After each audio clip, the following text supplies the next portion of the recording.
Hello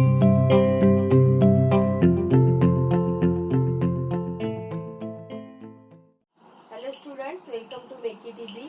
तयारी 10वीची याच्या आजच्या सेशनमध्ये आपल्या सर्वांचं स्वागत आहे. आज आपण बघणार आहोत मॅथ्स पार्ट 2 मधील सेकंड चॅप्टर, ज्याचं नाव आहे पायथागोरस थिअरम, म्हणजेच पायथागोरसचे प्रमेय. आता याआधी आपण पहिला जो चॅप्टर आहे तो क्लिअर केलेला आहे, सिमिलॅरिटी किंवा समरूपता. त्याच्या सर्व एक्सरसाइज ज्या आहेत त्या आपल्या चॅनलवरती आहेत, तर त्या सुद्धा तुम्ही नक्की पहा. आज आपण सुरुवात करतोय प्रॅक्टिस सेट नंबर 2.1, ज्यामध्ये पहिला क्वेश्चन आपण घेतलेला आहे. तो कसा आहे बघा. Identify with reason which of the following are Pythagorean triplets. म्हणजेच आपल्याला काही ट्रिपलेट म्हणजे त्रिकुटे दिलेली आहेत. तर ही जी त्रिकुटे आहेत ही पायथागोरियन ट्रिपलेट्स म्हणजे पायथागोरसची त्रिकुटे आहेत का, हे आपल्याला ओळखायचे. आता त्यासाठी फॉर एक्झाम्पल पहिलंच एक्झाम्पल दिलेलं आहे बघा, 3, 4, 5 असं पहिलंच एक्झाम्पल दिलेलं आहे. 3, 4, 5. आता या क्वेश्चन मध्ये एकूण 6 आपल्याला प्रॉब्लेम दिलेले आहेत. त्यापैकी मी तुम्हाला एखाद दुसरंच दाखवणार आहे, कारण ते खूप इझी आहेत. बाकीचे तुम्ही फॉलो करू शकता आणि मग आपण नेक्स्ट एक्झाम्पल बघूया. त्यापैकी एक एक्झाम्पल असं दिलंय बघा, 3, 4 and 5. आता दिलेलं हे जे ट्रिपलेट आहे किंवा त्रिकूट आहे, ट्रिपलेट म्हणजे काय, त्रिकूट. तर हे ट्रिपलेट जे आहे हे पायथागोरियन ट्रिपलेट आहे का, हे आपल्याला प्रूव्ह करायचंय. त्यासाठी काय करायचं बघा, दिलेले 3 नंबर जे आहेत यामध्ये सर्वात मोठा जो नंबर आहे त्याचा आपल्याला स्क्वेअर करायचा आहे. So square of bigger number, bigger number square. आता यातला बिगर नंबर म्हणजे मोठा नंबर कोणता आहे, तर 5. सर्वात मोठ्या संख्येचा आपण काय केला, वर्ग केला, म्हणून 5चा स्क्वेअर. It is 25. आता याला आपण म्हणायचं स्टेटमेंट नंबर 1. आता यानंतर काय करायचं, तर जे राहिलेले 2 नंबर आहेत 3 and 4 त्यांच्या स्क्वेअरची ऍडिशन करायची, म्हणजे त्यांच्या वर्गांची बेरीज करायची. So sum of squares of remaining numbers this is equal to, म्हणजे काय, तर उरलेल्या संख्यांच्या वर्गांची बेरीज, असा त्याचा अर्थ होतो. आता उरलेल्या संख्या कोणत्या आहेत बघा, 3 स्क्वेअर and 4 स्क्वेअर. राहिलेले जे नंबर होते त्यांचे आपण स्क्वेअर केले आणि त्यांची आपण बेरीज घेतलेली आहे. आता 3चा स्क्वेअर किती येतो, तर 9 आणि 4चा स्क्वेअर येतो 16, 16. So 16 plus 9 is 25. This is our statement number 2. म्हणजे असे आपल्याला पहिलं स्टेटमेंट आणि दुसरं असे 2 स्टेटमेंट आपल्याला मिळाली. आता यावरून काय लक्षात येतं बघा, की जो सर्वात मोठा नंबर होता बिगर नंबर त्याचा आपण स्क्वेअर केला तर आपल्याला एक नंबर मिळाला, आणि उरलेले जे 2 नंबर होते यांच्या स्क्वेअरची आपण बेरीज केली, ऍडिशन केली, आणि आपल्याला एक नंबर मिळाला. आणि हे जे 2 नंबर्स आपल्याला मिळालेले आहेत हे आपल्याला सेम दिसत आहेत. मग याचा अर्थ काय होतो, की स्टेटमेंट नंबर 1 आणि स्टेटमेंट नंबर 2 यांच्या जर RHS म्हणजे उजव्या बाजू जर समान असतील तर त्यांच्या डाव्या बाजू सुद्धा समान असतात. So we can write therefore from 1 and 2. आता काय लिहू शकतो आपण, बिगर number square is equal to sum of squares of remaining numbers.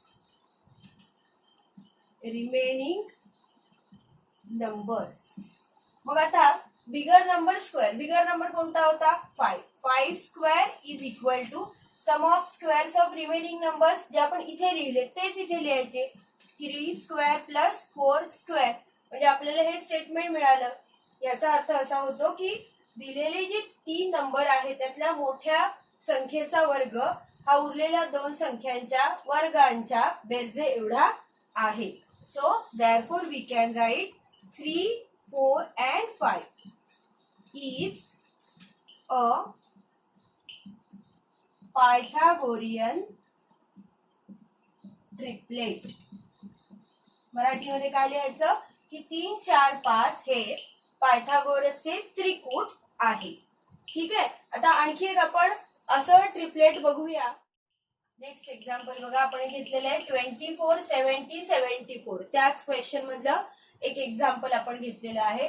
बघा आता या ठिकाणी आपण सगळ्यात जो मोठा नंबर आहे तो पहिला पॉइंट आउट करायचा, कोणता नंबर सगळ्यात मोठा आहे. आणि आता काय करायचं, बिगर नंबर स्क्वेअर. बिगर नंबर आहे 74, याचा स्क्वेअर आपल्याला घ्यायचा आहे. आता 74 चा स्क्वेअर किती होतो बघा, 5476. स्क्वेअर केला की त्याला आपण म्हणायचं स्टेटमेंट नंबर 1. आता नेक्स्ट स्टेप काय करायची बघा, sum of squares of remaining numbers. आता रिमेनिंग नंबर्स म्हणजे उरलेले नंबर कोणकोणते आहेत बघा, 24 याचा स्क्वेअर केला प्लस राहिलेला नंबर आहे 70 त्याचा स्क्वेअर केला. 24 चा स्क्वेअर किती येतो बघा, 576 प्लस 70 चा स्क्वेअर 4900. आता यांची आपल्याला काय करायचे, ऍडिशन करायची आहे. किती येईल बघा, 6, 7, 4, 5476 म्हणजे आपल्याला सेम या ठिकाणी नंबर मिळालेला आहे. So we can write bigger, इथे लिहू आहोत तर आपण की from 1 and 2 bigger number square is equal to sum of squares of remaining numbers. आता बिगर नंबर कोणता आहे बघा, 74. 74 square is equal to 24 square plus 70 square. So therefore from this we can write 74, 24 and 70 is a Pythagorean triplet. म्हणजे हे सुद्धा आपल्याला काय मिळालेलं आहे, पायथागोरसचं त्रिकूट मिळालेलं आहे. मग आता आपण आणखी एक एक्झाम्पल बघूया ज्याच्यामध्ये पायथागोरस ते ट्रिपलेट नाही. मग त्याचं प्रेझेंटेशन कसं करायचं हे आता आपण बघूया. नेक्स्ट एक्झाम्पल आपण बघूया, त्याच क्वेश्चन मधलं 5वं एक्झाम्पल आहे हे.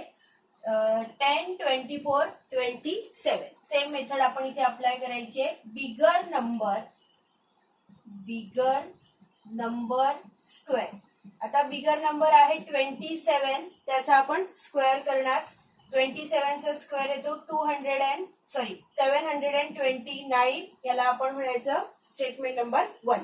आता next is sum of squares of remaining numbers. म्हणजे काय, उरलेल्या संख्यांच्या वर्गांची बेरीज.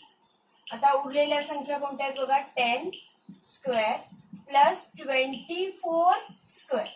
आता 10 चा स्क्वेअर येतो 100 प्लस 24 चा स्क्वेअर 576 आणि हे दोन्ही ऍड केले आपण तर हे मिळतात 676. दिस is our statement number 1.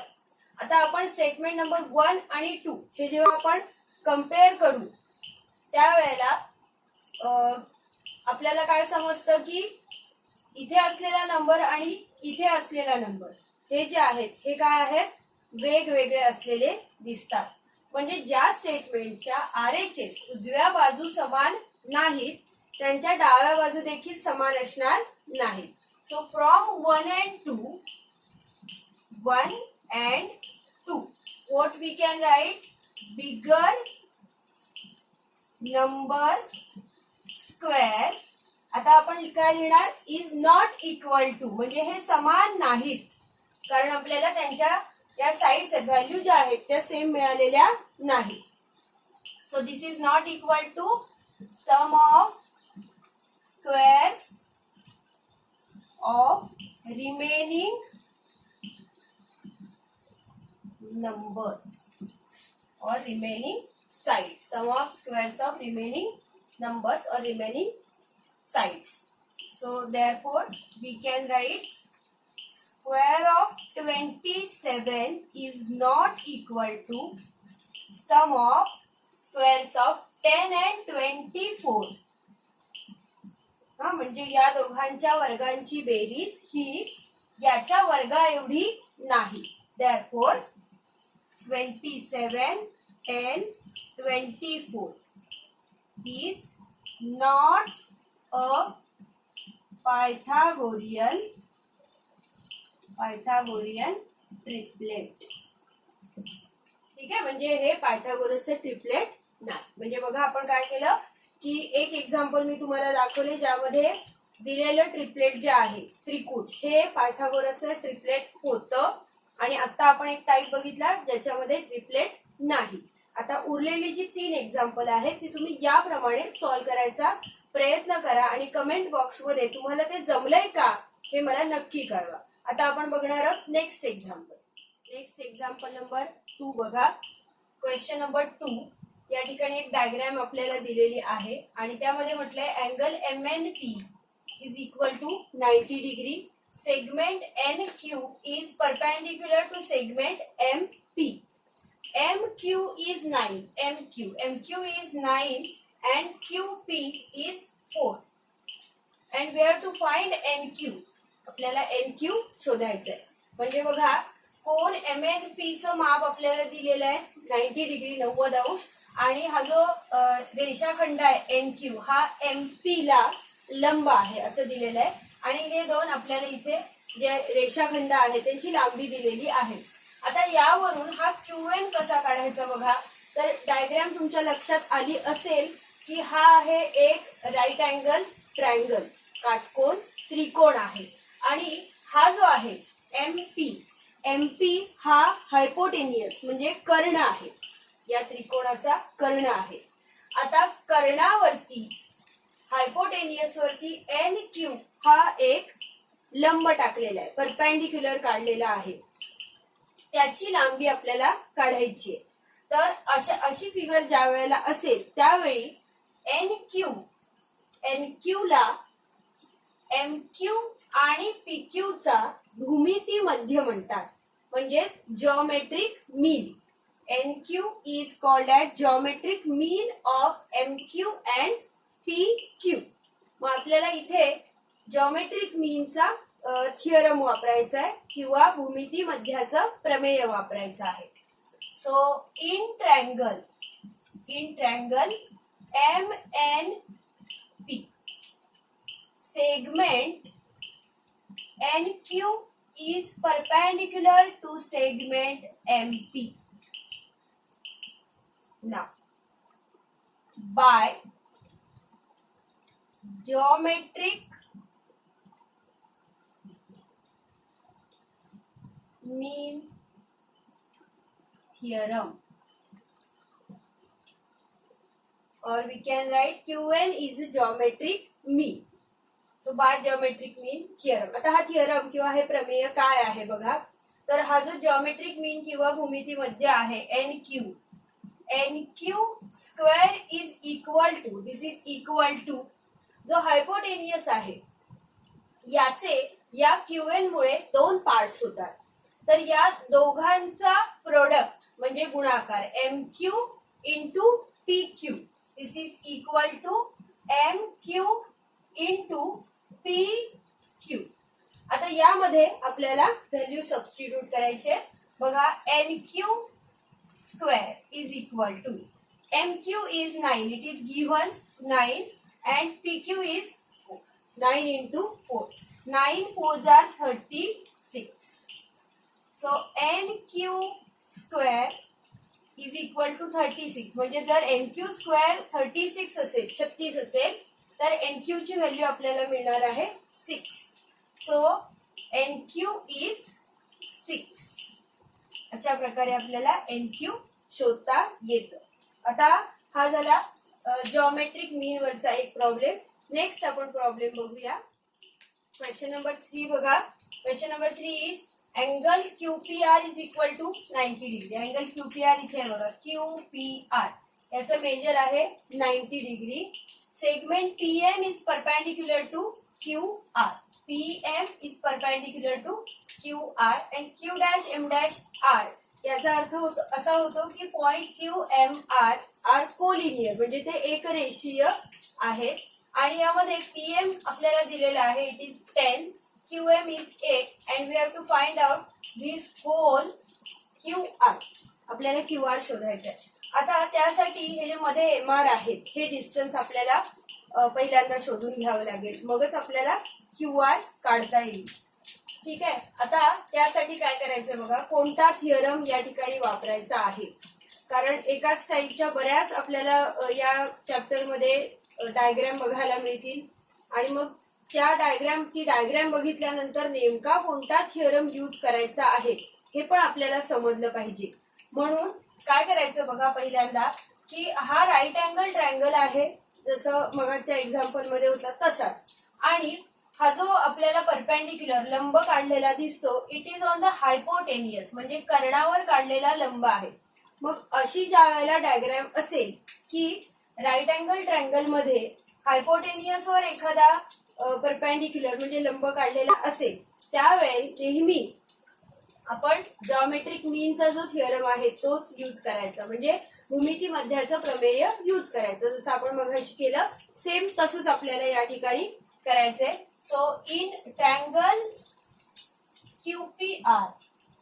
QPR angle QPR is equal to 90 degree and segment PM is perpendicular to segment QR. आता यामध्ये काय नवीन लिहिलंय बघा, आपण काही नवीन लिहिलेलं नाहीये, फक्त जे क्वेश्चन मध्ये जो गिव्हन पार्ट आहे तोच आपण या ठिकाणी फक्त लिहिलेला आहे. सो नाउ बाय जॉमेट्रिक मीन थिअरम, म्हणजे भूमिती मध्याच्या प्रमेयानुसार काय करायचंय बघा, हा जो परपेंडिक्युलर आहे, लंब आहे, याला काय म्हणतात, जॉमेट्रिक मीन. कुणाचा जॉमेट्रिक मीन, तर हायपोटेनियस म्हणजे कर्णाचे जे दोन भाग तयार झालेले आहेत या परपेंडिक्युलर मुळे, या दोन भागांचा हा जॉमेट्रिक मीन म्हणजेच भूमिती मध्य आहे. आता मगाशी आपण ज्याप्रमाणे अप्लाय केला होता थिअरम तसंच अप्लाय करायचा की हा जो जॉमेट्रिक मीन आहे PM, याचा square of geometric mean is equal to, जे दोन पार्ट्स तयार होतात QM आणि दुसरा आहे MR, यांचा आपल्याला काय करायचंय, प्रोडक्ट घ्यायचा आहे, गुणाकार करायचा आहे. आता दिलेल्या जेवढ्या व्हॅल्यू आहेत त्या आपण पहिल्यांदा सबस्टिट्यूट करूया. PM is 10, so square of 10. QM is 8 into MR, कारण MR आपल्याला पहिल्यांदा शोधून घ्यायचंय QR काढण्यासाठी. स्क्वेअर ऑफ 10 इज 100 आणि हे काय होतील, इकडे आल्यानंतर हे डिव्हाइड होतील, divided by 8. This is equal to MR. आता 100 डिव्हायडेड बाय 8 म्हणजे किती येतील, MR इज इक्वल टू 12.5. आता MR मिळाले 12.5. आता यावरून आपल्याला QR काढायचा आहे. त्यासाठी आपण ते स्टेटमेंट वापरू शकतो, Q dash M dash R means QMR are collinear, म्हणजे QMR हे एकरेषीय बिंदू आहेत. So we can apply the theorem of collinearity, that is QR is equal to QM plus MR. आता हे काय आहे, तर सिम्पली हे जर एका रेषेवर 3 बिंदू असतील आणि आपल्याला QR काढायचा असेल तर आपण काय करणार आहोत, QM plus MR is equal to QR. आता QM जो आहे it is 8 and MR is 12.5, so this comes out to be 20.5. QR is 20.5. अशा पद्धतीने आपल्याला हा QR काढता येतो. आता आपण बघूया next example. Question number 4. Find RP and PS using the information given in the triangle PSR.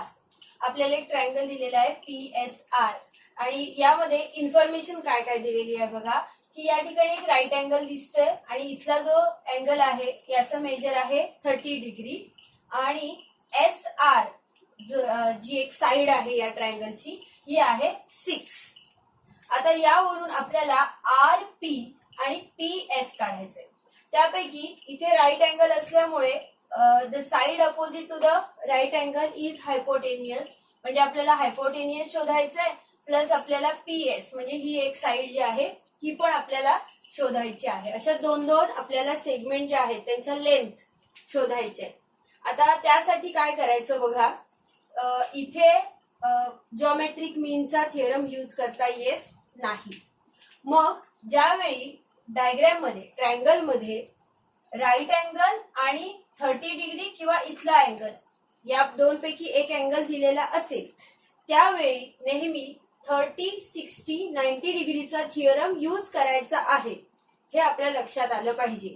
आता 60 कुठे आहेत तर या ठिकाणी बघा 90 डिग्रीचा अँगल होतो, इथे 30 डिग्रीचा अँगल होतो. आता हा जो रिमेनिंग अँगल आहे हा आपल्याला पहिल्यांदा काढून घ्यावा लागेल. सो इन ट्रायंगल PSR दिलेले अँगल कोणकोणते आहेत बघा. Angle PSR is 90 degree. Then angle, measure of angle P is 30 degree. Therefore, आता याचा मेजर आहे 90, याचा आहे 30. 90 प्लस 30 इज 120 आणि आपल्याला माहितीये की angle sum property of triangles म्हणजे त्रिकोणाच्या कोनांच्या बेरजेचा गुणधर्म जो आहे त्यानुसार त्रिकोणाच्या तिन्ही कोनांच्या मापांची बेरीज 180 असते. म्हणजे sum of the measures of angle of a triangle is always 180 degree. त्यापैकी दोघांची बेरीज आपण केली 90 plus 30 it comes out to be 120 degree. 120 अंश आपल्याला त्याचं माप मिळतं. मग आता रिमेनिंग अँगल जो आहे तो 180 मायनस 120 म्हणजे आपल्याला मिळतील 60 डिग्री. डायरेक्टली आपण इथे लिहू शकतो measure of angle R is 60 degree आणि इथे लिहायचं याचं reason this is remaining angle. Remaining angle म्हणजे त्रिकोणाचा उरलेला कोन त्याचं माप असणार आहे 60 अंश म्हणजे 60 डिग्री.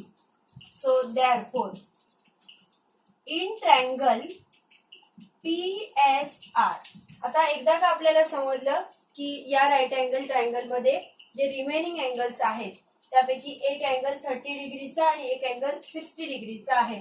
त्यानंतर हे आपण स्टेटमेंट लिहिणार आहोत.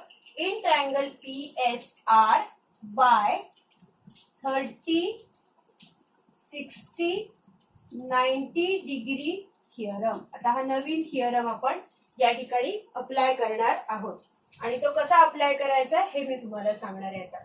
आता बघा यामध्ये ज्या साइड्स आहेत side opposite to 30 degree, side opposite to 60 degree and side opposite to 90 degree. त्यापैकी आपल्याला माहिती आहे side which is opposite to right angle is called as hypotenuse. त्यानुसार इथे राईट अँगल आहे याची opposite side PR, so this is hypotenuse म्हणजे कर्ण.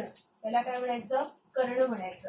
आणि ह्या ज्या उरलेल्या दोन साइड्स आहेत त्यापैकी 30 डिग्रीचा अँगल जो आहे त्याची अपोजिट साइड ही येणार बघा. बरोबर इथून समोर बघितलं की आपल्याला ही SR is side opposite to 30 degree angle आणि हा आहे 60 डिग्री अँगल, याची अपोजिट साइड ही येणार PS.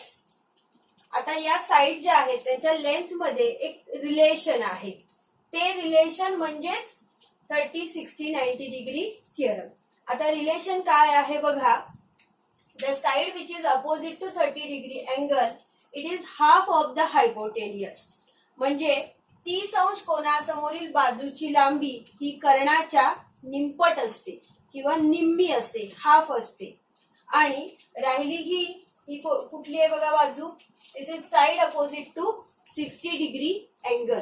So length of the side which is opposite to 60 degree angle it is √3/2 times its hypotenuse. म्हणजे 60 अंश कोनासमोरील बाजू ही कर्णाच्या वर्गमुळात 3/2 पट असते. आता ही दोन्ही स्टेटमेंट जी आहेत ती तुम्हाला लक्षात ठेवायची आहे की 30 अंश कोनासमोरील बाजू कर्णाच्या किती पट असते आणि 60 अंश कोनासमोरील बाजू ही कर्णाच्या किती पट असते. एवढं लक्षात ठेवलं तरी सुद्धा 30, 60, 90 डिग्रीचा थिअरम जो आहे तो तुमच्या लक्षात आला. आता सगळ्यात पहिल्यांदा बघूया. आपण बघितलं आताच की दोन्ही ज्या साइड आहेत 30 डिग्रीचे अपोजिट आणि 60 डिग्रीची अपोजिट साइड, दोन्ही साइड ज्या आहेत यांच्या लेंथ ज्या आहेत त्या हायपोटेनियस वरती अवलंबून आहेत. म्हणजे हायपोटेनियसची लेंथ आपल्याला माहित असेल तर आपण या बाकीच्या साइड काढू शकतो. पण या एक्झाम्पल मध्ये बरोबर उलट दिलेलं आहे की 30 डिग्रीची अपोजिट साइड दिलेली आहे. मग आता हायपोटेनियस कसा काढायचा. तर सेम रिलेशन जे आहे ते वापरून आपल्याला हायपोटेनियसची लेंथ काढता येते. मग आता बघा SR segment SR is side opposite to 30 degree angle. नाव SR जी साइड 30 डिग्रीला अपोजिट आहे ती लिहायची. It is half of the hypotenuse. Hypotenuse कोणता आहे PR. So PR upon 2. 30 अंश कोनासमोरील बाजू कर्णाच्या निमपट असते म्हणजे हाफ असते. So this is equal to. आता PR आपल्याला माहित नाहीये, SR दिलेला आहे. SR is 6. SR ची व्हॅल्यू आपण ठेवली 6. आता यावरून PR काढता येईल आपल्याला. आता हे दोन जे आहेत ते आपण RHS ला नेले की ते मल्टिप्लाय होतील. So PR is equal to 6 multiplied by 2 is 12. So PR is 12. अशा प्रकारे आपल्याला हायपोटेनियस म्हणजे कर्णाची लांबी आपल्याला मिळाली 12. आता उरलेली ही जी साइड आहे this is side opposite to 60 degree angle. आता दुसरा जो रिलेशन आहे ते आपल्याला यूज करायचंय की सेगमेंट SP किंवा काय म्हटलंय PS. Segment PS is side which is opposite to 60 degree angle. मराठीमध्ये काय लिहायचं हे की रेषा PS ही 60 अंश कोनासमोरील बाजू आहे. देअरफोर आता PS म्हणजे 60 अंश कोनासमोरील बाजू ही कर्ण कोणता PR याच्या √3/2 टाइम्स असते. आता त्यापैकी PR ची लेंथ आपल्याला मिळालेली आहे ती आपण इथे सबस्टिट्यूट करूया. √3/2 इंटू 12. 2 6 are 12. 2 6 are 12. अशा प्रकारे आपण हे सिम्प्लिफाय करू शकतो.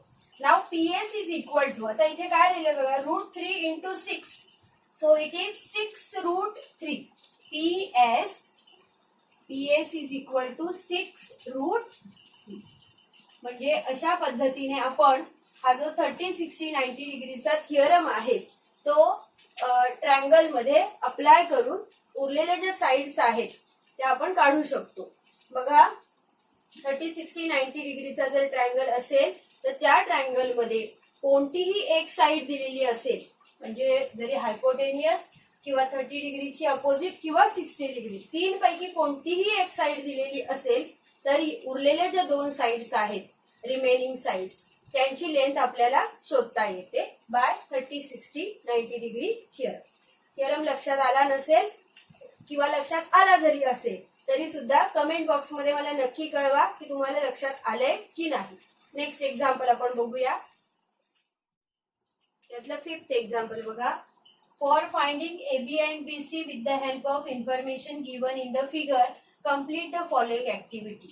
म्हणजे आपल्याला एक ऍक्टिव्हिटी दिलेली आहे आणि एक डायग्राम आकृती आपल्याला दिलेली आहे, ज्यामध्ये इन्फॉर्मेशन अशी दिलेली आहे बघा की या ज्या साईड आहेत AB आणि BC यांच्यावरती आपल्याला हे आयडेंटिकल मार्क्स म्हणजे समान खुणा केलेल्या दिसतात. आता याचा अर्थ काय होतो, तर या ज्या दोन साईड आहेत या कॉन्ग्रुएंट आहेत म्हणजे एकरूप आहेत. म्हणजे हा अशा प्रकारचा काटकोन त्रिकोण आहे ज्याच्या काटकोन करणाऱ्या बाजू समान आहेत, एकरूप आहेत किंवा कॉन्ग्रुएंट आहेत. आता हे काय आहे बघा, AC हा हायपोटेनियस आहे, कर्ण आहे. त्याची लांबी आपल्याला दिलेली आहे √8 आणि आपल्याला AB आणि BC शोधण्यासाठी ही ऍक्टिव्हिटी पूर्ण करायची आहे. आता या अनुषंगाने मी तुम्हाला असं सांगते की हे जे अँगल आहे, ज्या वेळेला एखाद्या राईट अँगल ट्रँगल मध्ये राईट अँगल करणाऱ्या ज्या साईड आहेत म्हणजे काटकोन करणाऱ्या बाजू यांची लांबी जेव्हा समान असते तेव्हा याला म्हणायचं समद्विभुज काटकोन त्रिकोण. समद्विभुज काटकोन त्रिकोण, आयसोसेलस राईट अँगल ट्रँगल असं याला म्हणायचं. आता यामध्ये हे जे उरलेले अँगल आहेत त्यांचं मेजर जे आहे ते 45 डिग्री असतं. म्हणजे हा ट्रँगल झाला 45 डिग्री, 45, 90 डिग्री. म्हणजे या ठिकाणी आपण हा थिअरम यूज करणार आहोत. थोडक्यात ही ऍक्टिव्हिटी जी आहे ही ऍक्टिव्हिटी या थिअरमवरच आधारित आहे. It is based on this theorem. आता हा थिअरम काय आहे बघा, तर हायपोटेनियस आणि या ज्या कॉन्ग्रुएंट साइड्स आहेत एकरूप बाजू यांच्यामध्ये काय रिलेशन असतं, तर sides making right angle or you can say congruent side, length of congruent side that is AB is equal to BC. ह्या दोन सेम असणार आहेत. यांची लेंथ कशी काढायची, तर हा जो हायपोटेनियस आहे AC, या हायपोटेनियस AC च्या 1/√2 टाइम्स म्हणजे 1/2 पट एवढी.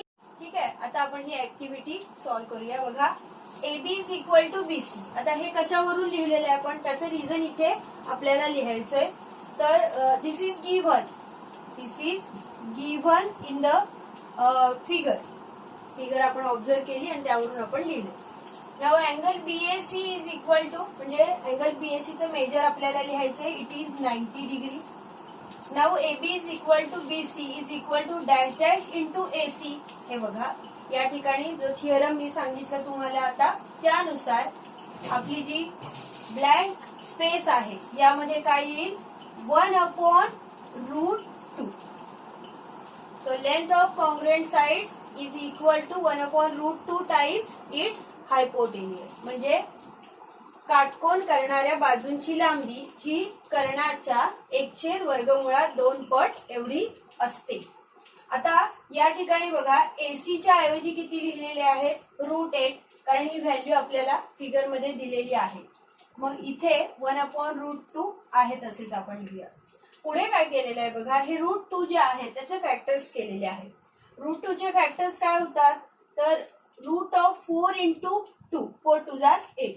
त्यापैकी हा जो 4 आहे it is a perfect square. Perfect square असल्यामुळे याचं स्क्वेअर रूट आपण बाहेर घेऊ शकतो, इट्स 2. आणि मग रूट मध्ये राहिले 2, जे आपण इथे नेक्स्ट स्टेपला इथे दिलेले आहेत. आणि मग इथे काय येईल, 1/√2 येईल, कारण तेच पुढे कॅरी केलेलं आहे. आता √2 आणि हे √2 हे कॅन्सल होणार. आता हे तुम्ही इथे मार्क्स जे आहेत हे नाही दाखवले तरी चालतील. ऍक्टिव्हिटी मध्ये जनरली दाखवू नका, कारण मग ते खोडल्यासारखं वगैरे होईल. आता राहिले काय बघा, 2. 1 into 2 is 2. So the answer is 2. It means AB is equal to BC. This is equal to 2. म्हणजे या दोन साइड ज्या आहेत यांची लेंथ आपल्याला मिळालेली आहे 2. तर अशा प्रकारे आपण 45, 90 डिग्रीचा थिअरम जो आहे तो यूज करू शकतो. बघा, पहिले जे 5 क्वेश्चन आहेत यामध्ये आपण पायथागोरसचं ट्रिपलेट ओळखलं. त्यानंतर आपण जॉमेट्रिक मीन थिअरम अप्लाय केलेला आहे.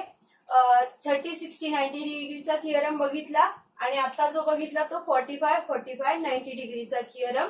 तर यापैकी तुम्हाला कोणता भाग समजला नसेल तर नक्की मला कमेंट बॉक्समध्ये तुम्ही कळवा, त्यावरती आपण अजून काम करू. आजची एक्झाम्पल जर समजली असतील तर आपला व्हिडिओ जो आहे तो लाईक करा. आपल्यासारख्या अनेक विद्यार्थ्यांना याची गरज आहे, त्यामुळे जास्तीत जास्त जणांपर्यंत हा व्हिडिओ शेअर करा आणि आपले चॅनल मात्र सबस्क्राईब करायला विसरू नका. या पुढील व्हिडिओच्या नोटिफिकेशनसाठी बेल आयकॉनवर क्लिक करा. आजच्या व्हिडिओमध्ये आपण फक्त प्रॅक्टिस सेट नंबर 2.1 मधील पहिली 5 एक्झाम्पल कव्हर केलेली आहेत आणि नेक्स्ट जी एक्झाम्पल आहेत 6 to 10 ही आपण पुढच्या व्हिडिओमध्ये कव्हर करणार आहोत. तो सुद्धा लवकरच व्हिडिओ आपण अपलोड करू.